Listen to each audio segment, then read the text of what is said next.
everyone, I'm Gretchen Hydo, and I'm so happy to be here with you tonight. Happy New Year! Happy New Year. Okay, one more time. Happy New Year! Happy New Year! That's much better. Okay, you're a group of musicians, so I expect it to be loud and fun and maybe a little off the rails sometimes tonight. You know, the way that I like to present, I like a lot of interaction and energy. So tonight when I'm speaking, if you have something that you want to interject, if you have an idea, if you have a thought that comes to your mind, you can just say it. You don't have to raise your hand. It doesn't have to be that formal. It's not that large of a group, but all the right people are here. And we're going to have some fun. So when I got the call to come and be here with you, I was very honored. Thank you, Glenn, for asking me, and thank you, Milton, for all that you did to get me here and get me set up. That was very nice. I love talking about, well, I just love talking, but I love talking about breaking free from the overcrowded mind. As a life and business coach, one of the things that I get a lot of calls about and that I talk a lot to my clients about is that mind chatter that kind of keeps them in place.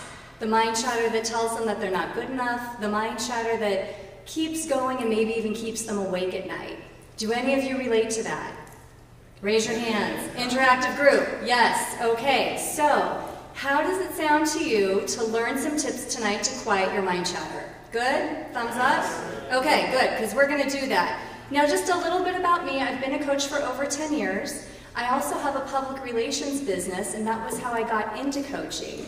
Many of my clients would get very nervous before getting in front of a camera or getting ready to talk to someone from CNN.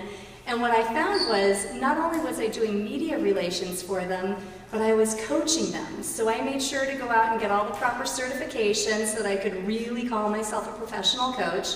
And that's what brings me to you tonight. So let's just get to it. Today, we are going to talk about why you have an overcrowded mind. Okay, and I don't like to do a lot of reading on the slides. You guys can read. I know everyone here learned their ABCs, but that's going to be my main focus. The other thing is I'm going to talk to you about your values. You know, I know it's something that we all have an idea of what we value, but the truth is, if we don't really think about what we value, we don't end up living in alignment with where we want to go in our lives. In 2017, I would love to see it be a year where you live your life by design rather than default.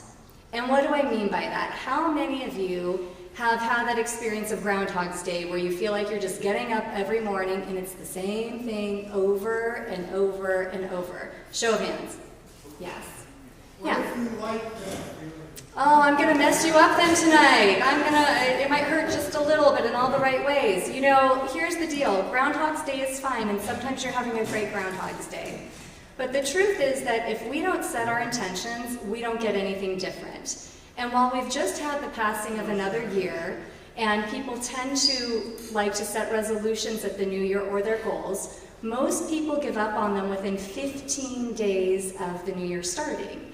And that's because if you don't learn how to really set your goals and attain your goals, you can have a great idea, but if it were so easy to do, you'd already be doing it. So we're going to talk about that a little bit tonight too. So think about maybe a goal that you have that you've had a hard time accomplishing that you would like to accomplish, because I'm going to give you some tips and ideas for that as well. Okay.